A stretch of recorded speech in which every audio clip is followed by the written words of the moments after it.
Can I ask the First Minister if she supports plans for drivers who live outside Edinburgh and Glasgow to be charged extra to get into Scotland's two largest cities? First Minister. Firstly, Presiding Officer, can I also take the opportunity to wish Her Majesty a very happy 96th birthday today.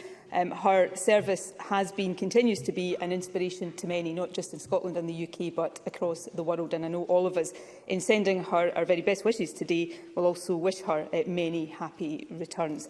I think it is right that we support those who require to use our roads and that we do that in a range of ways, for example ensuring the good maintenance of our roads, pressing for action on the part of the UK Government to cut the cost of motoring, particularly just now when people are suffering from cost of living. But of course we also, all of us, have a big responsibility to ensure that we make the transition to net zero, and that means decarbonising our transport system. So local authorities will consult on a range of issues, and it's important that those responsibilities are kept in our minds, but also the views of the wider public are taken fully into account. Douglas Ross. So the First Minister wants to support those who use our roads, and her answer? Tax them more. Because the SNP government brought in the workplace parking tax, and the SNP group in Edinburgh has charged ahead with plans to introduce it. Plans that would hit anyone who needs their car to get into work in the city. And now in their manifesto for the local election, the SNP have included proposals to charge vehicles just to come in to the capital. It's a commuter tax on people all over the country who travel to work in Edinburgh, who come to do business, to visit family and friends, or to use vital services. Scottish Conservatives are completely opposed to this proposal. So why are the SNP intent on making driving in our cities unaffordable? First Minister. I think perhaps on many issues Douglas Ross needs to decide what his position actually is, and avoid rendering himself ridiculous by having contradictory and inconsistent positions. Talking of manifestos, let me first of all quote the Tory Local Government Manifesto from 2017, which says this: "We need to empower councils and give them a renewed sense of meaning and purpose." And I can hear Douglas Ross say that's not up to date enough. So let me quote the Conservative manifesto from the Scottish Parliament election just this time last year. And again, I am quoting: "Councils should lead post-COVID reviews of changed travel patterns in their areas and be encouraged to create more low-traffic neighbourhoods." So on the one hand, Douglas Ross wants to empower local councils, and then he stands up there and says that I should rule out the ability of local councils deciding on things that could help us with that transition to net zero, while of course supporting travel patterns across the country. Not for the first time, Presiding Officer, and I suspect not for the last time. Douglas Ross's position is completely inconsistent and bordering on being ridiculous. Bordering on ridiculous is that dismal answer? Well, two things in bordering on ridiculous are the fact that SNP backbenchers think that was a good answer, but also the complete deflection from the proposals from the SNP. Nothing from the leader of the SNP or from the First Minister about the specific question I asked, and her pre-prepared answers of what I might or might not have said don't really sit well.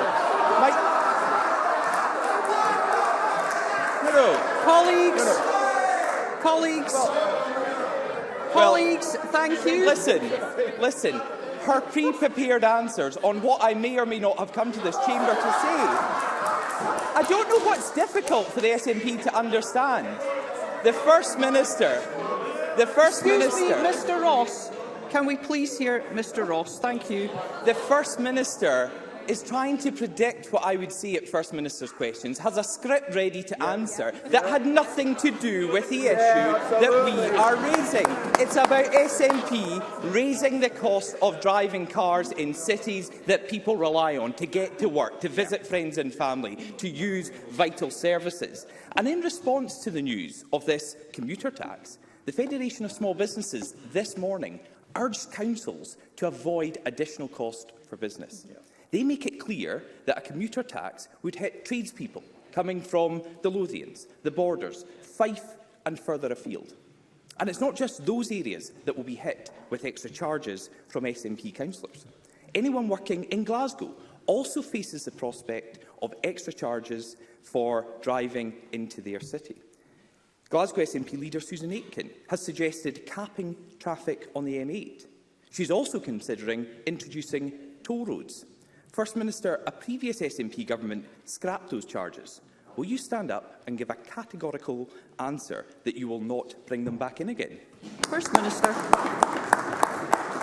I think Douglas Ross might want to reflect on the fact that the Chamber wasn't laughing with him a few moments ago, because I was quoting from Conservative manifestos that actually put their finger on the really important issue here. I think everybody across the country, and certainly everybody in this chamber, knows that all of us, not just in Scotland but across the world, face some really difficult, tough, challenging decisions in the years to come about how we heat our homes and also how we travel around the country so that we can meet our climate change obligations, make that transition to net zero, but have a transport system that still supports our economy and supports the travelling public. So it's easy for the Scottish Conservatives to reduce these challenging decisions in the simplistic way that they have, but the rest of us know that these decisions have to be faced. And this is about empowering local councils to consult on these decisions, to consider the options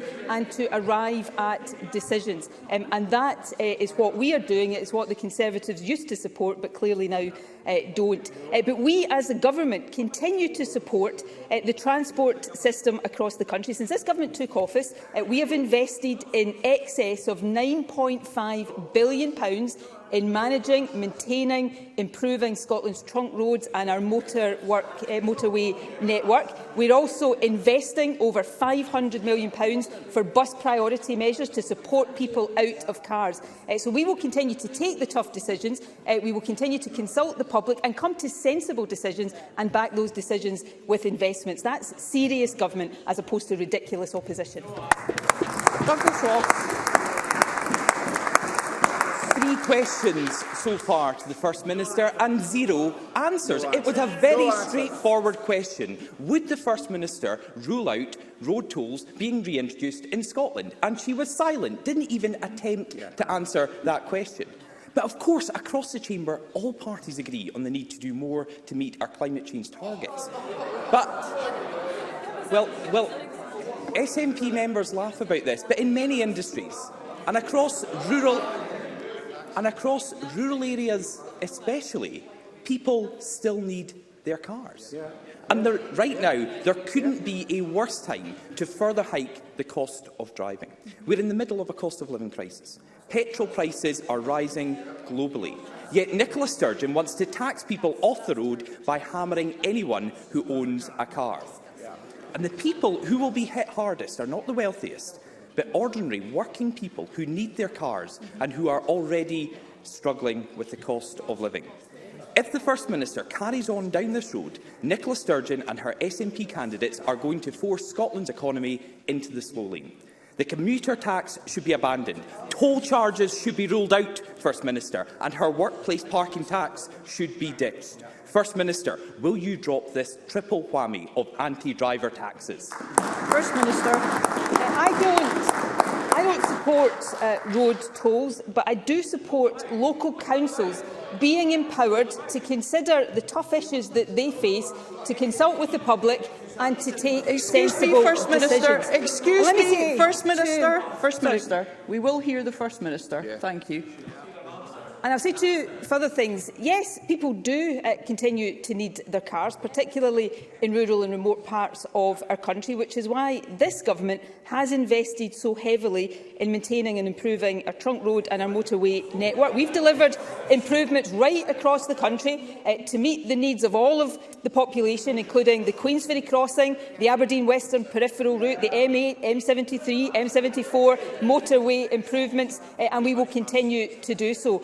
But the final point I would make, Presiding Officer, which I know is one that Douglas Ross will not want to face up to, what is hammering at people, including motorists right now across the country, is the Tory-created cost of living crisis, which an out-of-touch Prime Minister and an out-of-touch Chancellor of the Exchequer refused to do enough about. Perhaps we should focus on the immediate problems being faced by people and the solutions that need to come from Douglas Ross's colleagues at Westminster. Question number 2.